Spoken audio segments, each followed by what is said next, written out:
have your footy going?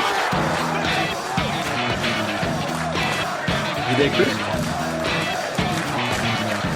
You there, Chris? Are you going to have your Twitter going as well? Hello, welcome to a special episode of the Richmond BigFooty Tigercast. We've got the first qualifying final coming up this weekend, and we thought we would kick that off with a bang and get a very special guest on. He played 54 games and kicked 38 goals for the Tigers. He wore the number 15. He was a giant ruckman and almost jagged a Brownlow as well. Justin Charles, welcome to the show, mate. Hey, Chris. How you going? Good, mate. Yourself? Lovely, and thank you for that beautiful introduction.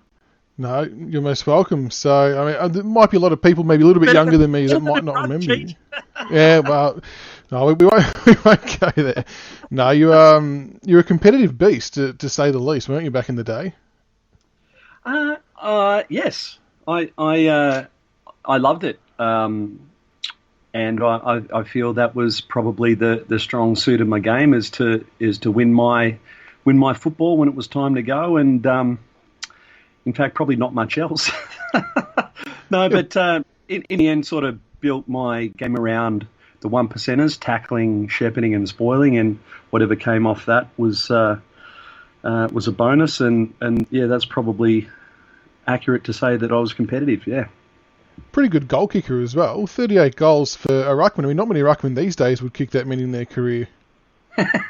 Well, my dad always told me that if you're always in the scoring, if you're kicking a goal or two every week, it's hard to leave you out of the team, which is pretty accurate, isn't it? It probably cost Soldo a Chol in the end. You know, if he had been continuing kicking his goal a week, it's very difficult to drop. So yeah, I tried to make sure I didn't get a lot of shots at goal, so I had to make the most of the ones that I did get. It's a pretty straightforward philosophy when you think about it, and one that still rings true today. 100%. It's like the coach, you know, the coaching staff and the selectors will, you know, that they know they've got to kick on or around 100 points a game, and you know, so they go through and they say, well, where are those goals going to come from? Yeah. And if your name keeps bobbing up, then you know you have to factor in the equation. So, solid philosophy. Out of interest, when you were playing, obviously the sports science wasn't around like it is today. In terms of training loads, how many shots per goal were you guys taking per week, per night? Because you hear Jack Rewald, and I think it was on AFL 360, say they might only take 40 shots a week. I think that's crazy for this day and age. Look, the sports science, it was pretty state of the art for the time.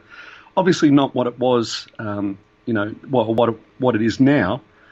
Pardon me. But look, if you're taking 40 shots a week, that should be enough. That is enough because it's quality over quantity. But it depends what, you know, what are the parameters around the shots that you're taking? Are you putting pressure on yourself, or are you just working technique? I think, you know, there's scope to just be working on your technique, but also you got to be taking shots under simulated game pressure. So that means people watching, you know, so whoever you got there and make it competitive. I'd be questioning how many of those shots you're taking in a contest versus someone, or, you know, replicating game type pressure as best that you can. I think I heard somewhere a little while ago that Rewalt once would train for goal kicking with like earphones in with crowd simulated noise. Right. Well, that's arguably why he's one of the better goal kickers. I would say I wish I had thought of that. I mean, that's just a fantastic idea. I used to say to myself, I used to make up, and look, I thought I was a pretty good set shot for goal. I was pretty reliable. But when I practiced my goal kicking, every one I'd say to myself, right, the siren's gone. You know, we're 5 points down and need this to kick it. And when I kicked it, you know, celebrate it like I did win the game. Yeah, right, okay. A lot of people thought I was nuts. You're probably right, but it's that kind of thing. And I mean, that's elite. That just goes to show, you know, I don't know who suggested that to Jack, or if he read it somewhere, or if he came up with it himself. But that's a fantastic idea. I wonder if he's doing it now. Yeah, it'd be interesting to see if he's still sticking with that technique or not. Because you're right, you've got to do it under as much real pressure as possible, because there's no point doing it in a dead quiet field with no one jumping up and down the mark, and just all those small things, isn't it? They all just add up. Yeah, 100%. 100%. And with you're replicating the noise, which is great. Any of the senses that you can engage that you would on game day, that's what you want to be trying to do. And look, I don't know how you feel about Jack's goal kicking. Look, he's missed over a few weeks, but he's a pretty reliable shot, isn't he? He is. I mean, you look at the first quarter from the game against the Lions, and he was pretty dead on. But you're right. I mean, the last few weeks, coming back from injury, he's been a little bit rusty. We can all forgive him for that because he's such a champion of the club. But I think he's found his mojo again. 100%. And don't underestimate what Tom Lynch was doing in that as well. I'm just really in love with, and we've got everything we paid for in Tom Lynch, and how, you get two characters like that in the forward line. It can be a bit of a pissing contest and, bumping egos and stuff, but they've gone the other way. They've been really selfless, and, since putting the two in the team, they really work for each other, and create space and block. And, when it was just Tom Lynch, he's getting double teamed a lot, and now you can't do that. You just can't do that because they're both equally as damaging. I'd like to see Lynch sort of convert a bit more. He's been a little bit. Imagine if he had been a little bit greater this year. Yeah, I think it was the West Coast game. I think he missed a couple of easy ones early on, and they were sort of uncharacteristic. But yeah, he's been fantastic. And I think the one thing that's been noticeable with him is as he's gone on, he's been able to get more fitness in, and he could actually train. Because people forget he didn't train pretty much the first 5-6 months because of his knee. That he's really coming into his own now, and I think he looks like the kind of player who's going to thrive in September action.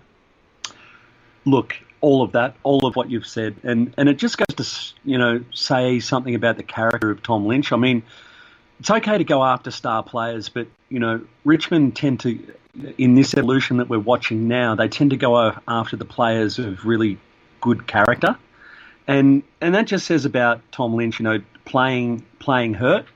And you got to do that as a player. If you're gonna be out for a broken fingernail, and you're going to miss a lot of games. But credit to Lynch, he's played every single game, and that's no mean feat, man. It's a tough game. You're getting beat up every week. And absolutely. And I might be wrong, but I've always felt like if Jack didn't have that injury, I feel like Tom would have been rested for a few games just to manage his load. But for him to step up and play every game, same as Prestia, I mean, those two were probably injury maligned, I guess, when we picked him up. There was known injury issues, and our medical guys have just been sensational in keeping them on the park. Look, all of that, I can't agree with that more. There's so many boxes that the Richmond Football Club are ticking at the moment. I mean, that's okay for us to say because we're parochial, but really, that's why when I get on Twitter and I'm so cocky about our chances, these are the reasons why. We've got a fantastic medical staff, but we've got a list full of players that are athletes. They're very professional and they've got great character. And I interviewed Will Thursfield, one of our recruiting guys at the Richmond Executive, and asked him the question. Dimmer talks about us having a really good idea of what a Richmond player looks like, and I asked him about that, and he said, well, number one, they've got to be athletic. Number two, they've got to be of good character, and he just expanded on that, that character aspect, and that shows up with how they treat the little people, how they treat their mum and dad, how they treat the trainers, how they treat the property steward, and these kids are of wonderful high quality of character. It's been a long time since we've seen a Richmond player in the news for doing something. Untoward or unsociable. There was a bit of footage, I think it was against the Adelaide Crows this year. I don't know the exact scenario, but it revolved around Walker dropped a bit of rubbish or a bit of tape or something like that, and Nathan Broad was nearby, went and picked it up, just as if it was a nothing. And that seems like a small thing, but it really fits into what you just explained then. Yeah, and totally led by Trent Cotchin. I know, Chris, we spoke about Trent today in our conversation earlier, just about what a high quality just person that he is. And when you got guys like that, Benny Gale and Peggy and Koch as leaders and Dimmer, these guys that are setting such a high standard, it creates an environment for everybody, to do the same. And when you're picking guys of good character, it's easy for them to slot in, and that's what we're seeing. So yeah, that's a good observation there. And it hasn't just been him. I mean, I think Ivan Maric kind of was doing that when he was playing as well. Even, I don't know if you caught wind of the story the other week that Daisy Pearce released about a member lost his ticket or whatever, and Koch went and printed off 2 tickets for him. Like, how many captains would know how to do that? I know, right? He goes into the computer, and it was no trouble for him, and it was no trouble for him. He recognised, which is flattering for Daisy Pearce. I mean, you can imagine, she's a woman trying to make her way in the man's world of football, and Koch just acknowledges her importance, and for her self-image and her self-esteem, that's just a real boost for a captain of a club to, treat her so graciously, and then while she's there, have that supporter come up and say, I've left my membership tickets. He goes, oh, just wait right there. And he bangs off, goes into the computer and bangs off 2 entry passes. Yeah, he's a beauty. He's just a beauty. I've got a man crush on him like you wouldn't believe. So. Yeah, I reckon there might have been a kilometre-long line outside the doors of Punt Road, all trying to get a ticket the following week from the skipper. Yeah, look, and also why I love him as well is he married a good friend of mine, his daughter, Rick Kennedy, who was captain of the club when I was at the Bulldogs. And Rick Kennedy's just a fantastic fella. So, it's good to see him looking after a friend of mine's daughter. Yeah, no, they're a very good family. Now, we have got you on to talk about the Brisbane game, but we do have to talk about yourself first, because you were a former Tiger and you played some great footy for us. You came across to us. We picked you up in the 1994 draft after you took a year off. Now, that year off, how did that kind of come about, and was it really beneficial for you to then come back to footy after that, after you had a crack at the baseball? Yeah, good question, Chris. So I grew up, I'm not ashamed about saying this, but I feel so much of a Tiger now that it's... everything happens for a reason, and I guess I appreciate being a Tiger even more because of my journey. I grew up a Bulldog supporter. I grew up in the western suburbs in Williamstown, and my dad played for the Bulldogs in the 60s, and my uncle played there as well. So I was balls deep into the Bulldogs and was lucky enough to play there as a young supporter. And in 93, Terry Wheeler was going to trade me to Fitzroy for Richard Osborne and some draft picks. Mm-hmm. And I didn't want to go. I was heartbroken. And I didn't want to go. And so I quit, and I had the opportunity, because I always played baseball in the off-season. Yep. And I had the opportunity to play professionally with the Florida Marlins. So I took that. And because summer baseball season in America is our football season, I was never able to take that opportunity. And so because I was heartbroken and didn't want to leave the Bulldogs, I chose to quit and took up that opportunity to play with the Florida Marlins. And I went over and I had no intentions of coming back. I had every intentions of staying over there and trying to make the major leagues in baseball. And turns out I was nowhere near good enough. I was nowhere near good enough, and it only took me a season to work that out. And so I came back, and luckily there was some interest from other clubs before I entered the draft, and Richmond were one of those. And look, even back then they were a classy club. They just made me feel really special, and they did their research on me. And Mick Malthouse and Francis Burke gave me a glowing reference, which was really nice. Mick Malthouse was the coach of the West Coast Eagles at the time, and he referred me as well. And compared to some of the other clubs that I spoke to, they just were nowhere near as professional. Although I must give an honourable mention to St Kilda, Stan Elves. He's a ripping bloke. He would have been a great coach to play for as well, but they got rid of him early, and I would have been stuck at a shit club without the coach that I actually went for. Because Stan Alves, he is just a wonderful, wonderful man, a great leader of men, ahead of the game. He was probably too ahead of the game, and he put a few noses out of joint, perhaps, with his out-of-the-box thinking. But he would have been a terrific coach to play for. And what was it like coming back to another club after already playing in the AFL? Did you feel like you had to work any harder to gain respect and trust from teammates and coaches, or was it easy because they already you were a known quantity as such?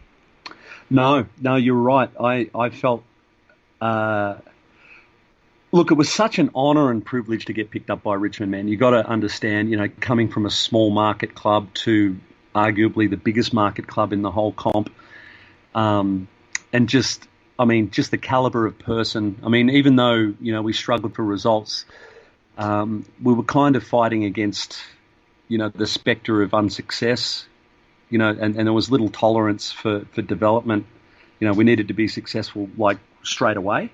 And I actually felt we had the team to actually win a premiership or two with the group that we had. But in answer to your question, I felt like I had to work really hard.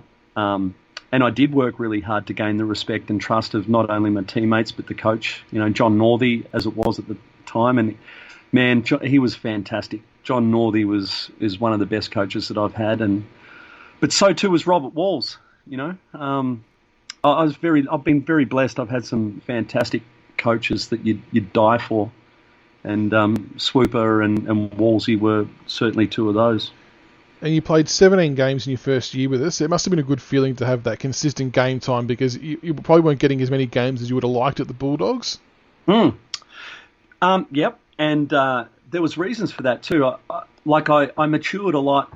And I worked out somewhere in between the Bulldogs and Richmond that my career was my responsibility. And, I probably fell into the trap of blaming the coach and, blaming external factors rather than taking responsibility for my own results.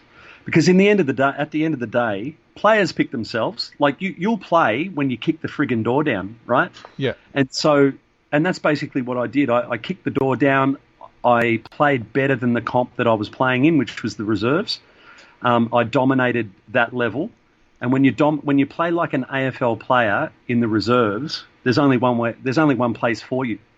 And you just, you don't even have to squeal. You don't have to complain. You just let your actions and your results speak for you on your behalf. And I was really lucky, or not lucky. I deserved it. I worked really hard, but I smashed them in my first two games of VFL, back then reserves footy. Yep. And, week 3, they put me into the team, and they saw that I meant business. And, I feel I really established myself as a senior player at Richmond. One of the games I have to ask you about, and I've asked Scotty Turner about this game as well, the 1995 semi-final against Essendon. Yes. Such an iconic game for Richmond supporters who remember it very well. 5 goals down at half-time. What on earth did John Northey say to you guys to get that kind of response? Yeah, good one. So this is really interesting. That particular game, Essendon sort of jumped us a little bit. Back then, 5 goals, pretty significant, particularly in the final. And we sort of hung in there through some pretty outstanding individual efforts by Matty Knights and a few others. And in fairness, just before half-time, there was about 5 or 6 guys. I think Essendon were taking a shot for goal, and this is about a couple of minutes before half-time. And while there was sort of a break in play while the guy was lining up the shot for goal, there was maybe half a dozen Essendon players with cramp on the ground, stretching out their calves because they were cramping up. And Benny Gale noticed this and started running around screaming, "They're fucked, they're fucked, have a look at them. they're gone, they're fucked." And running around and pointing at their heads, and we sort of took strength from that coming in, because I think they played the West Coast Eagles the week before, and so they had travel and dehydration issues, and they expended a lot of energy in that first half. So we go in at half-time, and look, Swooper was exasperated, and the credit for the moves has to go to Kevin Morris. Kevin was a strategic genius. and unlucky not to become the Richmond coach after Swoop. Very stiff. I had a great relationship with Kevin Morris too. He was a fantastic footy thinker. And he threw Nick Daffy into the centre, Scotty Turner up forward, and the rest of the say is history. And it was kind of like we were down, but we weren't out. And I guess we weren't prepared to have our season end right there. And there was just a knowing in the group, and just throwing the team around a little bit, putting Nick Daffy into the middle. I think he had about 5 or 6 clearances in the next quarter. And Scotty Turner was just running amok. He was up and about after putting Gary O'Donnell's head into the southern stand. Did you get a good view of that one? I did. Oh, my God. Like, that sound is etched in my head. But also in that game too, earlier in the year, Grenvold got Stewie Maxfield and hurt him pretty bad. And Stu Maxfield absolutely lined him up and broke his jaw. With a fair hip and shoulder, but he put him into the member stand. So, we physically really served it up to him. So, still serves as a great memory. It does. And how exciting was it to be just participating in a final series against a big club like Essendon? It was huge. I played I played a preliminary final with the Bulldogs too against Geelong. Played in front of 90,000. And that was pretty huge. But it's different when you play with Richmond against a big team. I mean, it was phenomenal. It's just another level. Can't explain. But the energy and the intensity is just, it's another galaxy. And you carried on your form from 95 into 96, which would be your career best year, I think it's fair to say. Playing all 22 games, established yourself in the AFL as a really powerful figure. What was the driving factor? What changed in the off-season to really, hit your stride and produce that kind of football? So that was John Northey had left the club and Robert Walls took over.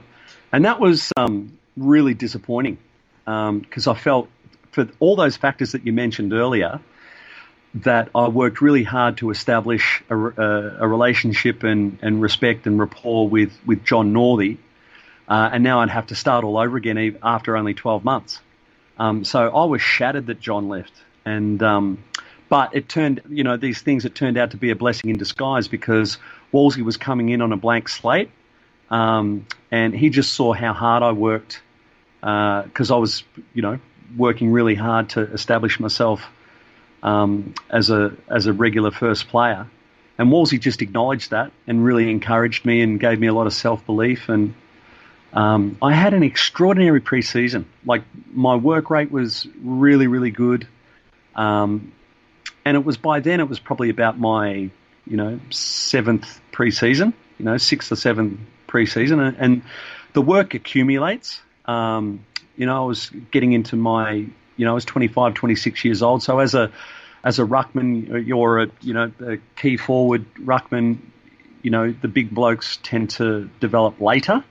And I was sort of hitting that prime, 26, 25 to 28-year-old window where, your physicality starts to really blossom. And I had an extraordinary pre-season and all the match practice, my confidence was just through the roof. And I just had this knowing that I can more than compete. I could be a key player at the level. And Wolsey just kept giving me the opportunity to perform. And that you did. You polled 17 votes in the Brownlow, finishing third behind Vossi and Hurd. Pretty impressive effort. I mean, did you feel like you were going to poll well? And what were you doing on that night? These are really good questions, man, because I'm just reliving really fondly. I knew, like, it was a great season and I knew it. My focus was on the 1%ers, and I felt that if I could focus on my shepherding, blocking, tackling, spoiling, that I would get to enough football to, really impact a game. And the more I gave to the team, the more, I didn't have to spoil every time. I got into a good position to take the mark. Sometimes when I went into tackle, the ball would spill loose and I could get the ball myself. So my work rate went through the roof and my possessions went through the roof. And quite often I found myself, just through following up and second efforts, found myself in space and I was able to take a bounce. And any time a ruckman takes a bounce, it sort of stands out. Yeah. And I had a knowing that it was a pretty good year. And then that just continued on when I got an invitation to the Brownlow. So I knew I must have got some votes. But clearly you don't think you're going to go anywhere near winning it, right? And I got really drunk beforehand. So I'm thinking, if I'm only going to go to one Brownlow medal function, I'm going to drink all the free piss I can, right? And I certainly did that. I drank as much as I could. And then first votes of the night read out, and I got the 3 votes. And I'm off my head, and I've jumped up out of my seat and knocked the ice bucket over the North Melbourne table. And they weren't impressed because they were playing in the grand final, so they were all sober. They didn't see the humour in it. But, yeah, they kept reading my name out. And with about 3/4 of the way through the night, I'm winning, right, with my best games to come. I had about half a dozen games that arguably, in the history will say I only polled in 1 or 2 of them. But if I had polled in the ones that I thought I should have, I would have won it easily. And anyway, Wolsey, we get 3/4 of the way through. I'm leading the count, and Wolsey hands me a pen. He said, "Son, you better write something down. You can win this." And it's really interesting, Chris. In that moment, I sobered up. It was like smelling salts. It's instantaneous. Yeah. The gravity of what he said just put me into an altered state. I started thinking about all the hard work and the training I did as a kid and, all the extras that you do, the gym work and the, going for a kick on the off nights of training and, all the things that Dad, did. And I started to get all emotional. And, in that moment, I did win it in my head, it was an actual reality. And, history says I didn't win it, but, it was a pretty exciting night. And after the count, it was like I did win it, it was,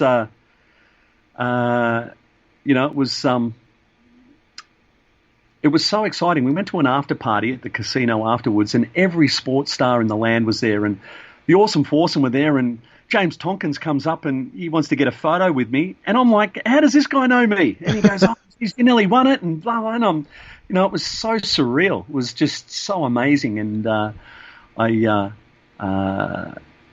it was just such a spectacular night. And I remember just thinking life doesn't get any better than this. And if you had to out the teammates who took votes off you in the games that you reckon you should have got them, who are you pointing the finger at? Who took the votes? No, not so much my own teammates. I would never say that, but I would say there was a game there were 2 games in particular in that last third where I actually thought they were my best games or equal to my best games. And there was one against Freo where we won, and I played against Daniel Bandy. And he was my bitch, man. I took him apart. I dominated. I think I kicked the goal. I had 10 marks and 25 touches and a couple of bounces. And generally the games where I had a bounce, I got votes. Yep. And I had 2 extended runs, and I thought, oh, wow, I've surely got to, because I manhandled this kid, right? And Bandy got the votes. Oh, no. Are you kidding me? That is so parochial. And those, back then, that the umpires didn't travel, so they had local Western Australian umpires. There we go. Yeah, 100%. It's so fucking rigged. It was bullshit. Daniel, how could they get that so wrong? I dominated him and we won, right? And he got the 3 votes. It was so bullshit. Probably lucky you sobered up before that one was read out because you might have just unleashed and flipped the table. Oh, no, right, yeah. Yeah, well, the way I was heading. And then the other game I thought, we were playing Hawthorn and Paul Salmon had come into that game against us in really good form. I think he had about 4 best on grounds. And it stopped against me. I took him apart. like I played really well against him, shut him out, and actually even as an exclamation point, almost it was almost like what's the word? It was like emblematic of the game that I was having against him in one of the, I think halfway through the last quarter or early in the last quarter, we went up for a ruck contest and I came down and my elbow split him right down the head and he had to go off with the blood rule and he didn't come back on. And it was just like, fuck you, like, and I just had, and like in those games, I got the maximum votes in the best and fairest for the club. And I just thought they were for degree of difficulty, but obviously the umpires don't take that into account. But, you win some, you lose some. It was really exciting and, it was something I look back on really fondly.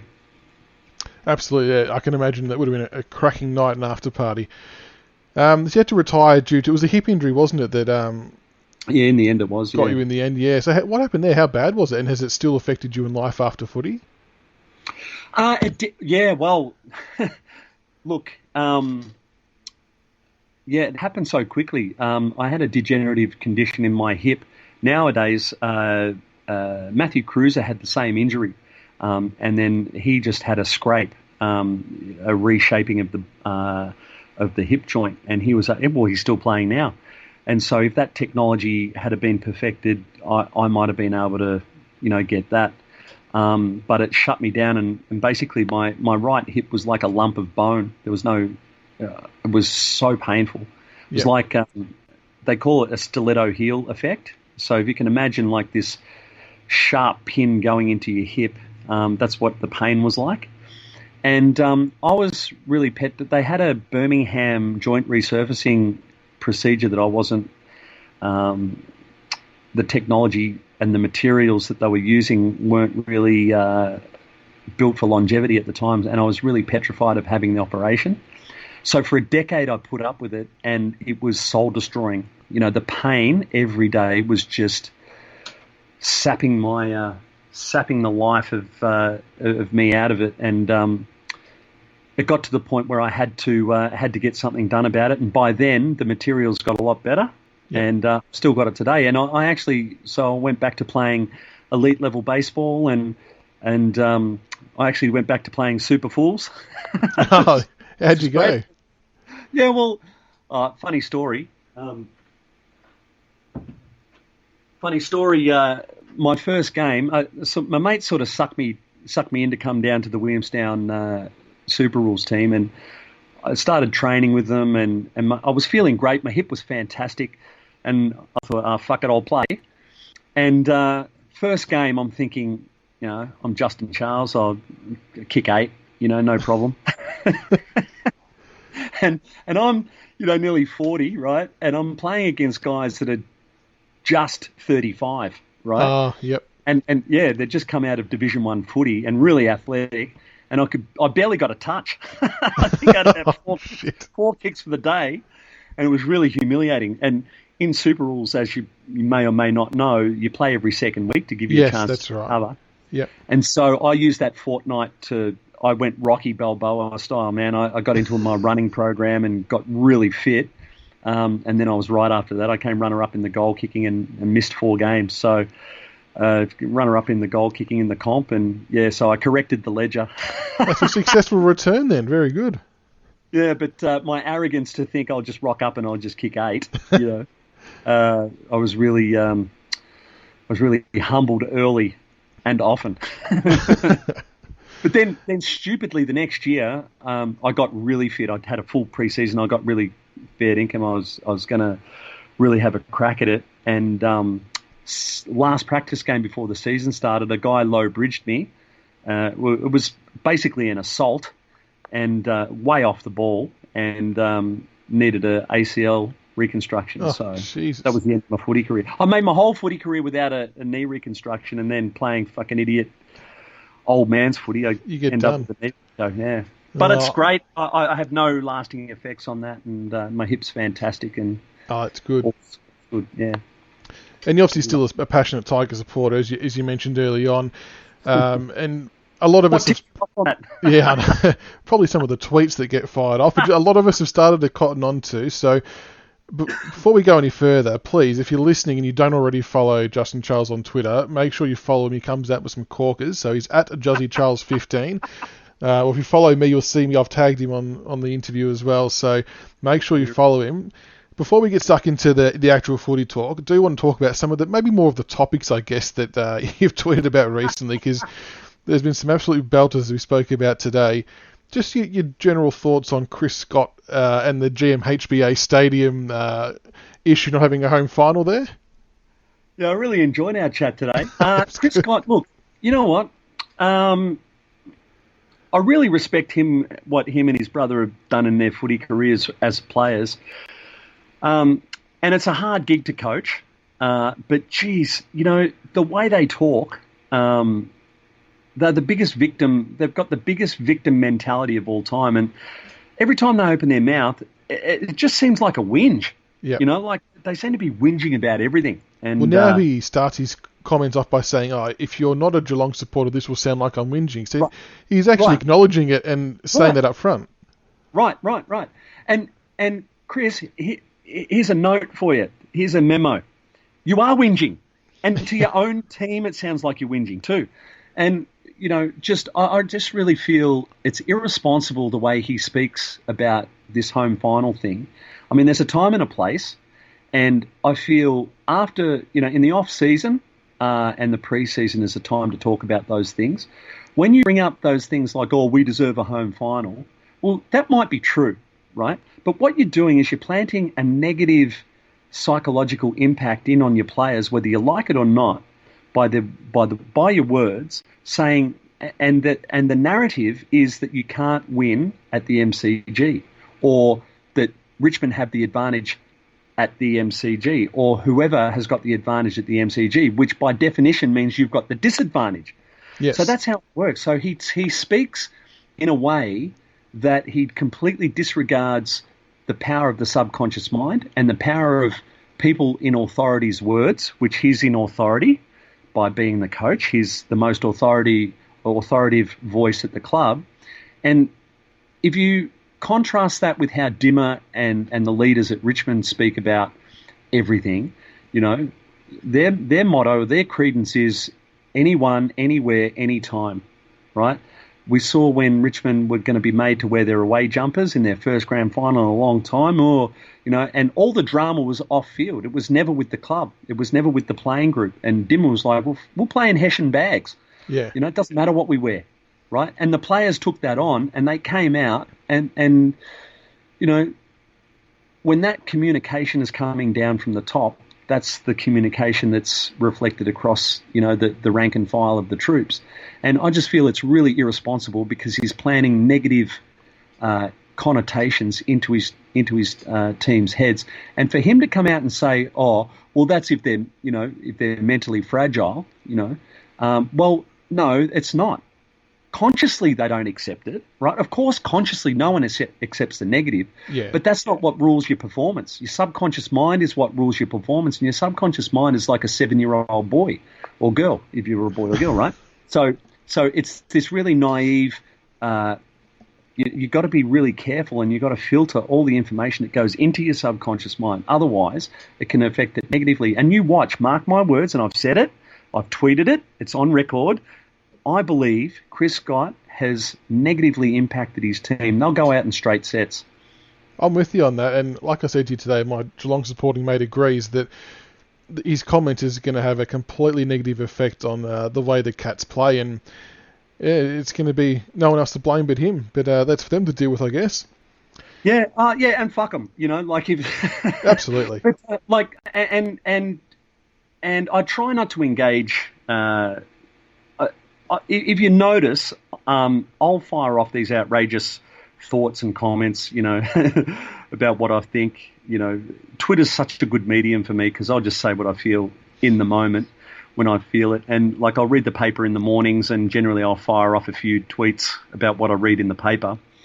And I try not to engage anyone but the Richmond people and the people that are my followers.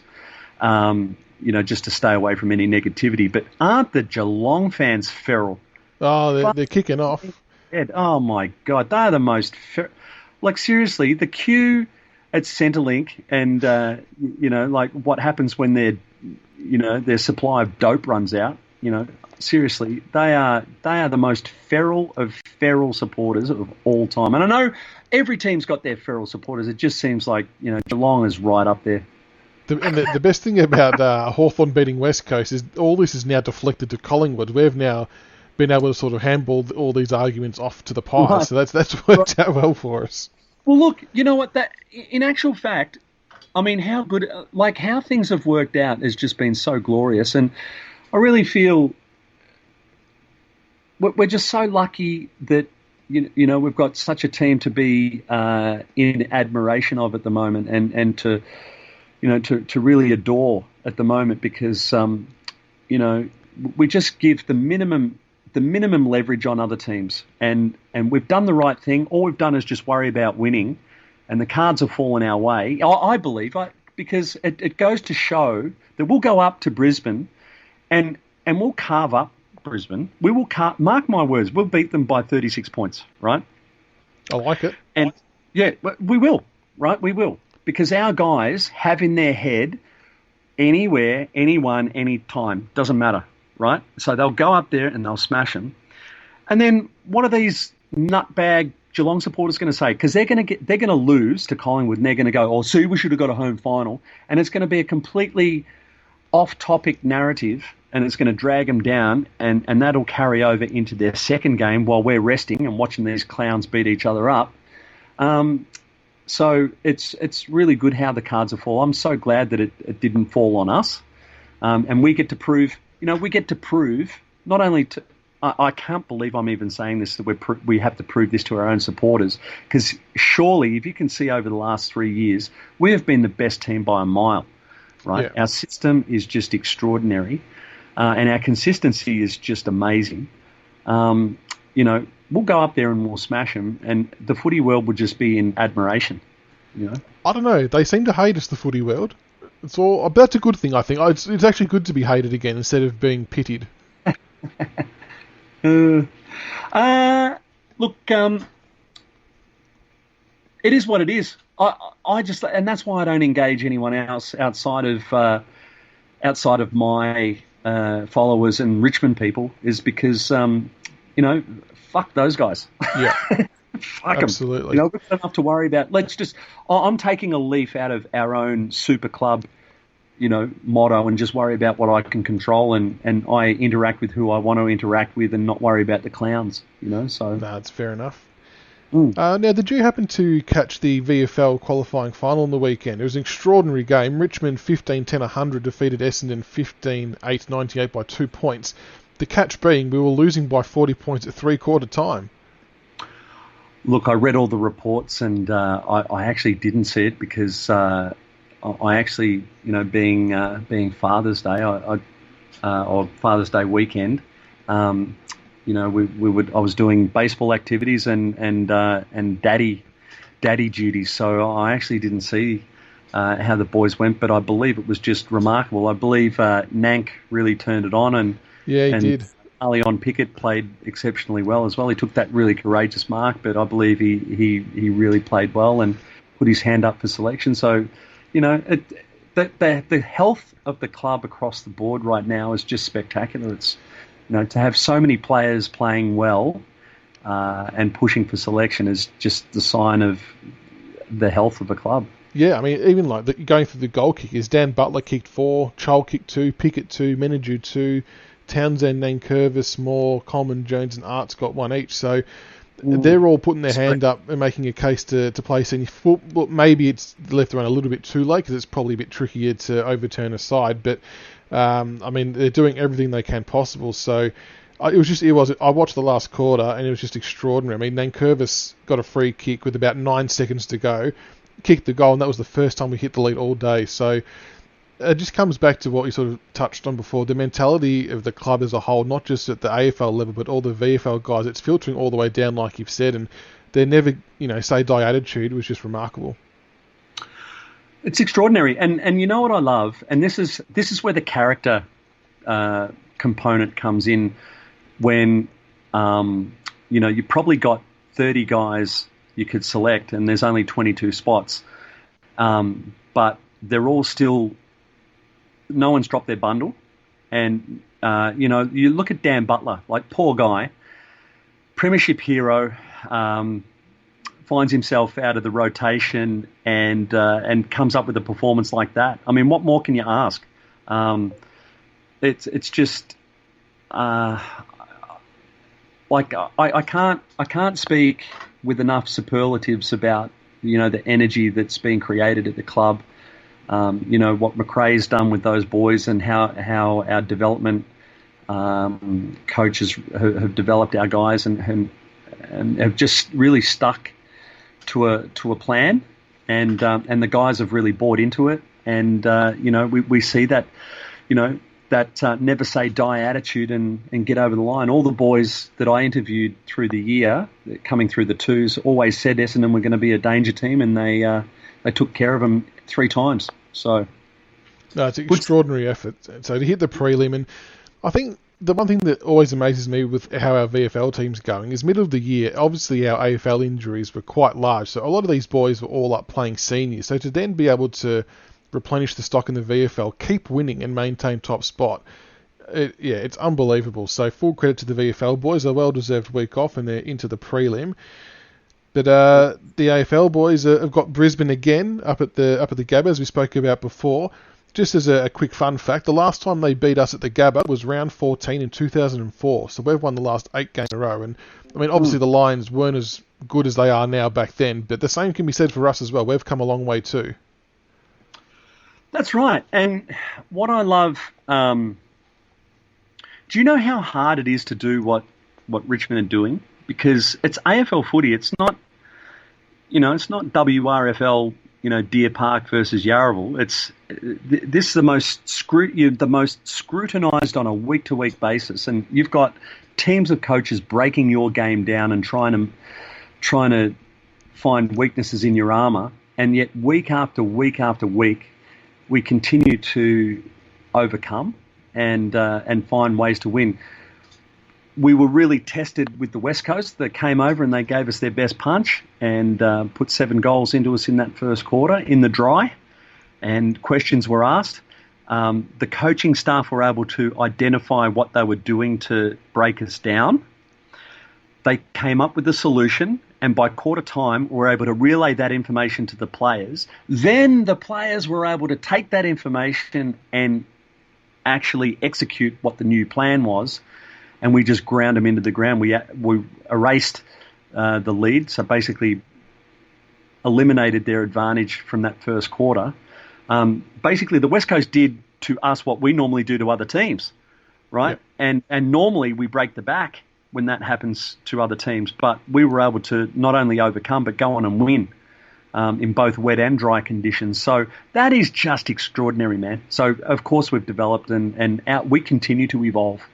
So. And what about the Brisbane game round 23? They obviously come down, and while some people will say they didn't have anything to play for, they did. They want to keep winning as well. They want to win on the MCG and prove to themselves that they can do it in the venue where they're going to have to win a grand final if they happen to make it. Do you reckon they threw a few punches at us as well? And I mean, I felt like we controlled a lot of that game. I mean, we won by 27 points. But I think the most important thing I took out of that game is we kept Brisbane to 55 points, which is their lowest score for the year. It went exactly how every other game goes when we've got our full complement, and we spoke about this today. The pattern is that we played this high energy, turnover-inducing style, and we get it inside 50, and then we kick goals. And then we put so much pressure on when you get the footy in our forward line that you end up having to kick it long, and we're set up so that you kick to a marking contest where we've got an out number, and generally it's Grimes or Vlosten. They're exceptional. Yeah, they've just been, but also they're a product of the system too. Make no mistake. They're cashing in on a system. Would they be able to do that at other clubs? Who knows? Maybe not, because they're not as well set up. So don't underestimate the system. Did you find it interesting that we had no tackles in our forward 50 in that game. I mean, that's kind of our one wood, and I know we took a lot of marks inside 50, but I found that stat really interesting. Once again, stats are deceiving. Like the pressure was hot. They know. So this is what happens when you're the number one pressure team in the forward line. You become aware of it and hypersensitive. So what happens is the chasing was there. It's just the tackles weren't, right?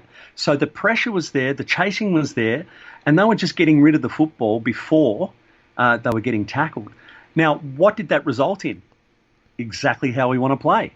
You turn it. How many times did they kick it to an outnumber to either Vlosten or Grimes or one of our tall forwards that marked it and kicked it straight back? So, that's where stats can be deceiving. I mean, I know you were there, you saw it. I mean, really, we dominated that game. Yeah, I felt like there was a lot of time in our forward half just with those repeat entries. Yeah, we dominated the game. We denied them possession. They had a couple of guys that got high possessions, but that's okay. That's okay. If you've got two guys, I tweeted this today. If you've got two guys getting 90 possessions, that's great. And where are you getting them to? So they were, the question is, do you send someone to Lachie Neale? Well, I say, why would you change? But he wasn't a factor. Agree. So, I not at any point during that game did I think, shit, we need to send someone to Lachie Neale. He's hurting us. Not once. That's right. And so I certainly didn't think that. I felt we dominated. I just didn't see it any other way. But regarding the stats and the tackling stats, I mean, the pressure was extraordinary in our forward line from our forwards. It was really, really good. And we saw that. I think the reflection of our forward pressure was not the tackles, it was the turnovers. So that's a more accurate reflection of the pressure. Yeah, that's a fair call. Yeah, and it is unusual not to have a tackle, but, let's be honest, if it becomes a focus, of course they're going to, you're coming up against Richmond and you're conscious that shit, they're going to tackle us in our back line. Well, let's get rid of it. Let's be conscious that we're getting rid of it. And then so the pressure goes up, and then, we see it as turnovers. So. And what about, from one ruckman watching another ruckman in Big Ivan Soldo, you must be super proud of how far he's come, given his limited knowledge and exposure to the game. I thought he did an exceptional job on Steph Martin, who I think is one of the best ruckmen in the comp. Look, I think he's come so far in this season alone. Like he's had sort of, I mean, you can really look at it. When he came in, he was good, but where he's at right now, they've had a word to him and to be, super aggressive. He's a great athlete. I think the Richmond culture really is helping him blossom. He's becoming more of himself, which is what Richmond celebrate and really encourage. He's only a kid. He's only like early 20s. He's only, 22 or 22, I think. Real young. He's not going to hit... Have a look at how good he is now, right? He's not going to hit his peak for another 4 years. So, touch wood, injuries, that he has a good run with injuries. But if his body stays intact, he's going to be a dominant force, when he fills out and he gets his adult strength. And, big blokes are notorious to develop late. So, and he's already got really good coordination for a 205 centimetre giant. He's got a good teacher as well, and in his cousin in big Ivan Maric. Of course, yeah. I mean, wasn't he good? I mean, he was punching above his weight too. 100%, yeah. He's only as tall as me, and he, that's 197, right? So he's around 197, 198. That's short for a ruckman against some of these beanpoles. And Ivan Maric really, he was a warrior, man. Absolutely, he was a Richmond cult figure, and we love him to bits, and glad he's still at the club. Now, what about some of our other tours? We were talking about it early today. Obviously, got Nankervis, who had a stellar game, who's a chance to come back in. Bolter, who we probably agreed wasn't a main ruck but can do relief duty. And Chol, who's a bit of X factor and you've got pretty high hopes for. Look. The key factor across all of those, all of our big guys, is they're babies. They're babies and they're miles off their physical maturity. You've got to understand how exciting that is. I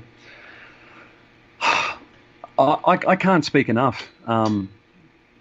It's an embarrassment of riches of big guys, and they're so young. And if we break them down, Nank's a premiership ruckman, and he's only 23. So, his best, or 23 or 24, still his best is still a few years away. And he is just a beast. He's just a beast. I mean, when we had him back before he got re-injured, he just made a difference straight away, I thought. I thought he was fantastic when he came back in. I thought he really manhandled.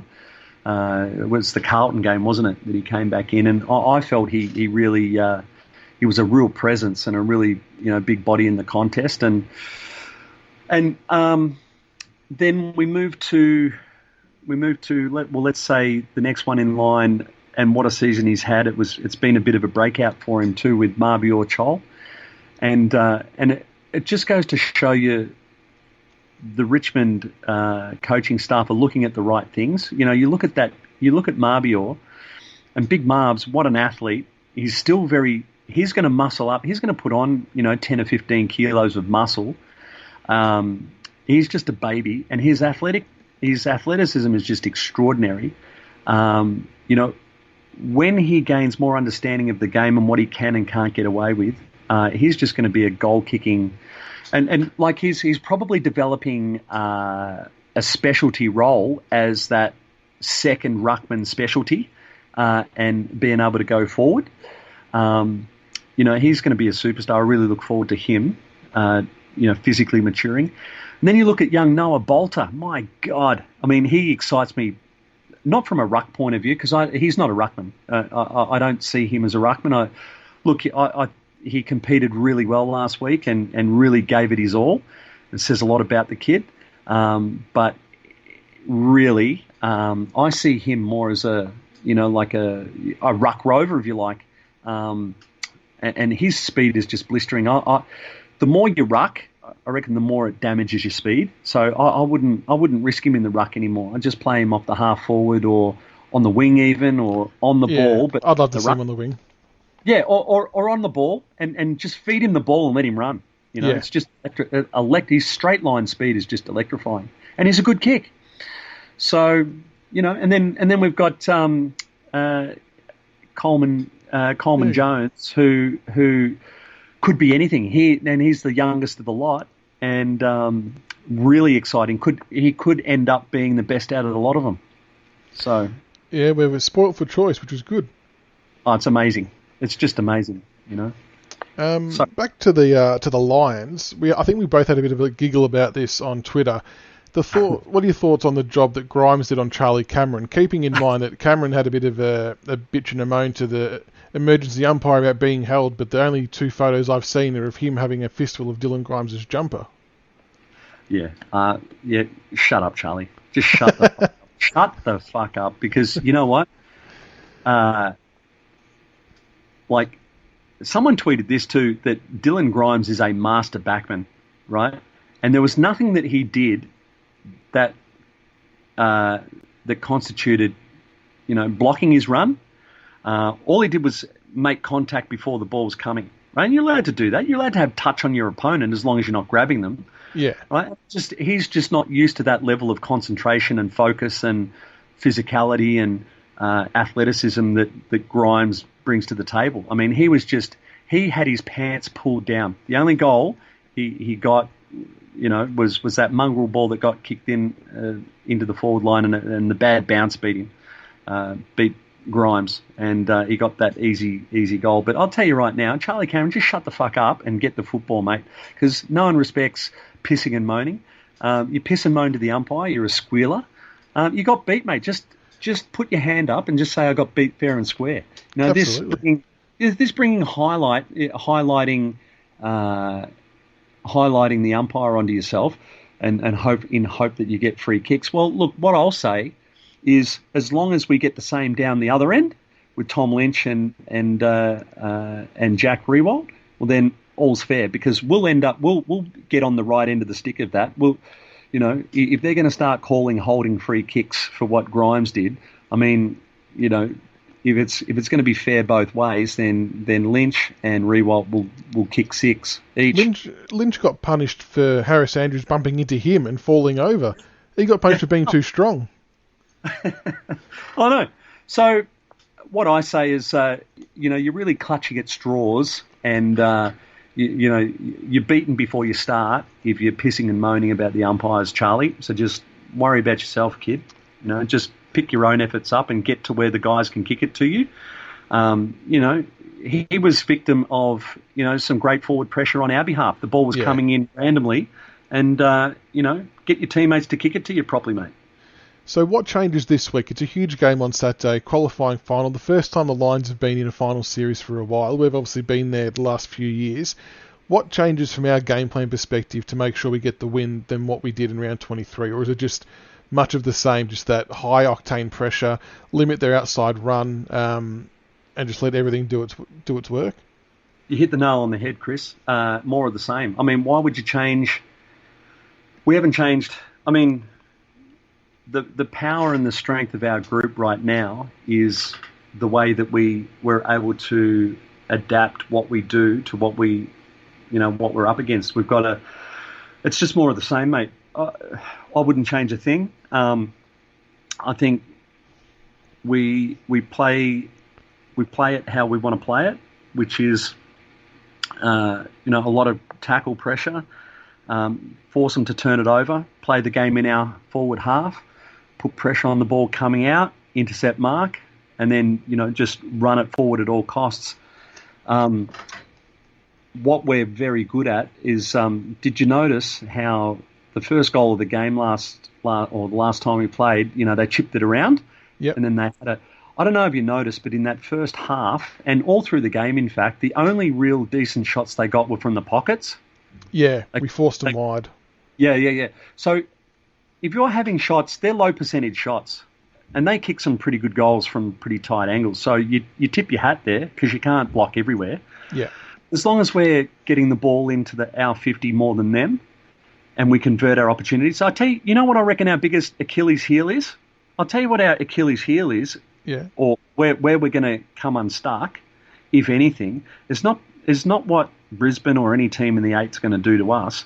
It's our fucking goal kicking. Oh, old bad kicking's bad football. Look, Chris, I got to say, mate, if we don't improve our set shots, right, that'll bring us undone. And I think that's our real kryptonite at the moment. It's not anything that Brisbane are going to do. It's not anything any other team or the umpires or whatever. And how good is that to have your Achilles heel or your biggest weakness purely under your control? I mean, I think if we kick straight, no one will beat us. There's been a few times where I've thought that, like even the West Coast and Brisbane games, if we had a kick straight, we could have been 6-7 goals ahead. You look at, you don't want to single out blokes, but some of the around the corner shots from Castagna, it's like, mate, you're on like a 15-degree angle, just kick a drop punt. But he obviously feels confident doing it a certain way. But I'm with you. That's been my big bugbear all year, is our goal kicking. And we shore that up. We know we're going to get 50-plus inside 50s each game, just by the design of how our game plan works. Yeah, that's right. And you know what? It kind of my good mate and teammate Matty Richardson, I always felt he and our approach to goal kicking was indicative of our standing in the game. So I was just a hack getting 1 or 2 shots a game. So I got to make sure that I take care of every shot, right? And so therefore my percentage was very high, right? Yep. Rich will have 12 shots rolling out of bed. So he doesn't expect every shot because he knows he's going to get another 7 shots, right? And so he's very flippant with his goal kicking and really didn't have to focus or concentrate as hard as I did. And I think, because we get it inside 50 so often, the tendency is to take for granted. They just think, the next chance will come soon. Yeah. And no big deal. And we've got such a victimless, in control responsibility attitude that it doesn't it doesn't faze anyone. Like if they miss a shot, they just brush it off, which I think works for us on some levels. But I think we've got to put a price on missing more. A price on those gettable ones. And that West Coast game, we could have buried them, man. Like that was a 60-point win gone begging in a season where percentages meant a lot.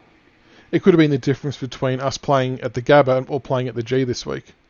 100%, man. 100%. So, I really feel the only thing we need to change in our game plan is our accuracy for goal. Yeah, no, I'm with you. Everything else, same. Yeah. And that's just how I feel. I think exactly what you said. Our game plan provides for a lot of opportunities forward. Well, don't just take that for granted. Make sure that we nail all our shots, and I think that's where our improvement's going to be. And in terms of possible changes, this is right in your sweet spot again, because the most talked about change or potential change is going to be, does Nankervis come in and ruck with Soldo, or do we keep a Bolter or Troll with Soldo? I mean, I think personally you can't drop Soldo now because he wins those ruck contests, which with the new 666 rule gives us a distinct advantage. I mean, that first quarter, Jack doesn't get 3 of those goals if that rule wasn't in place and Soldo wasn't rucking, because Nank just doesn't have that height. But you play Nank as a backup ruckman, and Steph Martin's got to battle against them 2 all day. Nank can go forward, he can fill a hole down back. Is it possible to play them both on the same side, or do we lose too much at ground level? I think, and it's really interesting, it's going to be fascinating which way they go. I think they'll go, if Nank's ready to go, he plays. Yep. He's a premiership ruckman, big body, a real presence. I'm playing him if he's fit. And he comes out. And Soldo plays as well. Soldo plays, yep. Yeah. So unfortunately, the young Noah gets the bullet. Or, well, look... And I'm big on this, and we spoke about it today. There's going to come a time, and it may not be right now. Well, certainly it's not right now. It'll come when the kids get more experience and more body strength and understand their games a bit better. But I think there'll come a time where we will be able to play in certain conditions. The hard, dry conditions, particularly in September. And I think it'll be an advantage where you can play Nank and Soldo as ruckman. Chol becomes like a third tall, but because he's so athletic and he can run, he provides a third prong up there, a marking target up there. So then all of a sudden, you've got the ability to just bomb the ball in there, and you've got tall timbers everywhere because you can't cover all those. No. And then you play Noah off a half back or on ball. As that's lightning fast, tall as well, that can mark and do all those things at ground level. Obviously it's not now, but that's going to be an exciting future. I can certainly see that happening, and it'll destroy teams because height is a commodity at AFL. It's really valuable. So I think Noah will come out, and through no fault. I mean, he did fine. It's not that he bad. It's just that 25 into 22 doesn't go. No, it's just it's a team balance thing, isn't it? And the only thing that scares me is that we haven't actually seen the Soldo and Nankervis combo work prior to what could potentially be this first final. But I think it's got merit. I must admit, in early days, I didn't think it could work because of the speed factor and the impacts, but unfortunately, Bolter and Troll probably don't get those high possession numbers or take those big marks, whereas we know Nank's probably going to be good for 5 or 6 marks, whether it's filling a hole or around the ground or whatever it might be, and he'll still lay the tackles. He loves to crunch people. Oh, he does. And Soldo is not the same player before the start of the season. Yeah, agree. So he's developed and he's evolved to the point where he is the legit heir to the throne. Like he is legit. He's legit, and he's got to play. I think they both have to play if they're fit. Yeah, agree. And I really hope that Nank does pull up okay. All right, before we let you go, I do want to give a shout out that we sold out our 14,000 ticket allocation, if reports are to be believed. And I know you were a big pusher last week to try and get a big crowd to the MCG game. We got over 70,000, which was a massive, massive effort. And it's really good to see the Tiger fans have purchased all their tickets. And if we can somehow create a 50-50 atmosphere, that's going to be a huge thing for the boys. I was so proud. So proud. So proud of the Tiger Army really responding to Dimmer's call. I mean, what can I say? There's just so much to love about the club, and you've got to understand that the Tiger Army is the magic. You've got to understand that the supporters. Peggy O'Neill wrote a beautiful letter, and she really hit the perfect note. I mean, the Tiger Army, every member, every person that gets there in the yellow and black to cheer on the players, you electrify the players, and they're playing for you and because of you. You know, it's just a spectacular effort. I can't speak volumes enough, and that was a real privilege. You know, coming from the Bulldogs, you know, over to Richmond to experience that firsthand, and I just fall more in love with the supporter base. You know, the more that we go, how we respond to the call. You know, when our coach puts out a request, that we go, right, we've got to do it, and we're the 19th man. You know, like we're that extra man out there for them by giving them energy and creating that cauldron.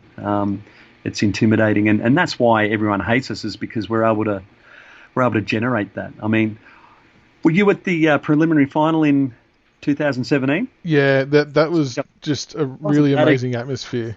That was extraordinary. I've never seen anything like that, and that's what we're capable of bringing to the table. I mean, WS, when they ran out, they were showered with this tsunami of boos, and it was just incredible. And I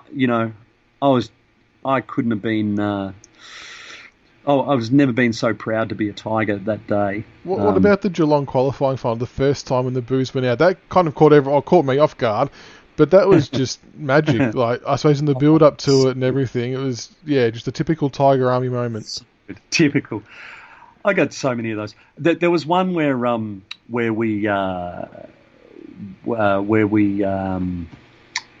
you remember the preliminary final we played at Waverley back in '95? Yep. And getting smoked, and the Geelong supporters started singing their cheer song in the third quarter. Yeah.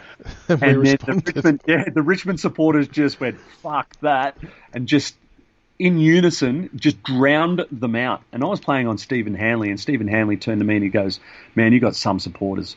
I said, you better believe it, man. They're the best. Yeah, I remember being at that game. I was very young, and I probably kind of didn't appreciate or understand why we're doing it, because, like, in my eyes, I'm like, we're getting smashed. What are we doing? But looking back now, you really appreciate how passionate and loyal our supporters are, and how much they care about the players and what they do for us. Oh yeah, and look, you've got to understand, the players feel that the love is right back at you, man. Like, seriously, the players just love what the Tiger Army bring, and you know, they're really it's such a beautiful symbiotic relationship going on at the moment, and always has been. But it's just, you know, we're living through a bit of a golden era, Chris. Yeah. And just make sure you absorb every minute of it, and I hope everyone of the Tiger Army is absorbing every minute of it, because these eras and periods don't last forever, and you've got to really acknowledge and just appreciate when you've got them. Absolutely. No, couldn't have said that any better myself. All right, before we wrap up, I just want to give a quick shout out to the official Queensland Richmond supporters group. They've got a pre-game function on for anyone travelling up to Brisbane. It's at the Shafston Hotel, I hope I said that right, from 1pm to 6pm on Saturday the 7th. It's hosted by the Flea. Dylan Lynch, who's the Queensland Tigers president, will be there speaking as well. There's auctions, badges for sale, merchandise, cold beer, great pub food.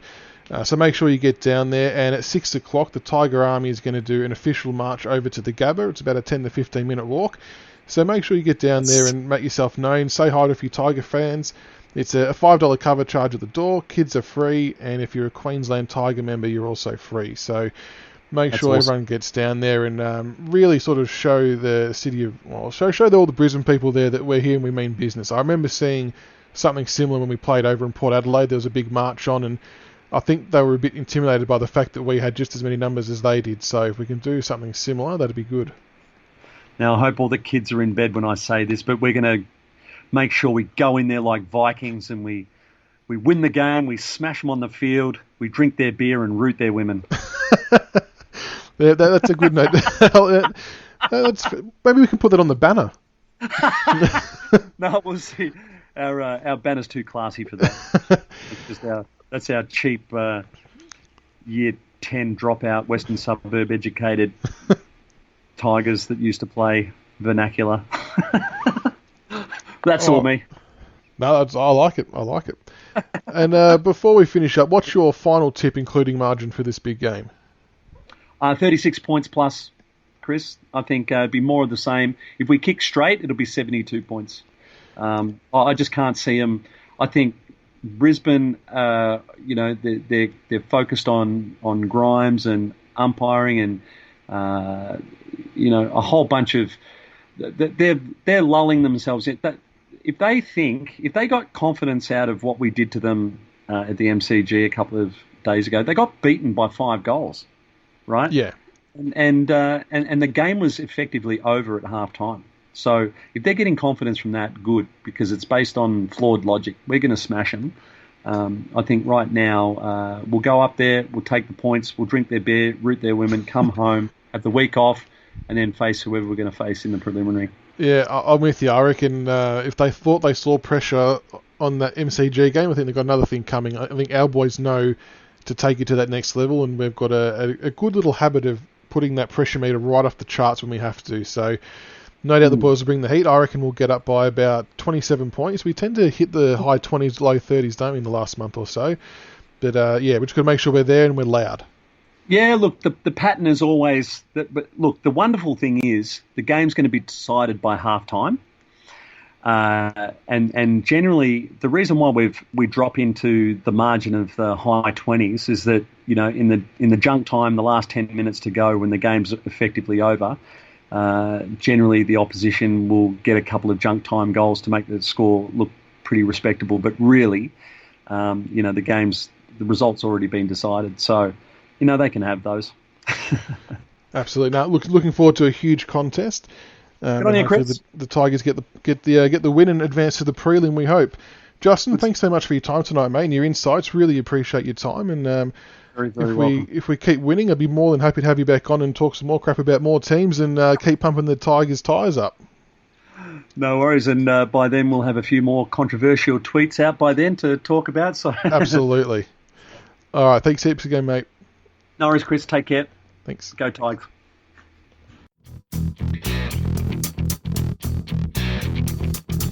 Thank you for listening to another episode of the Richmond BigFooty Tigercast. Be sure to subscribe to the podcast on iTunes and YouTube so you can follow all the roast and toast, the reviews and previews, and all topics Richmond. Also keep an ear out for our special episodes of interviews with past players. Go Tigers.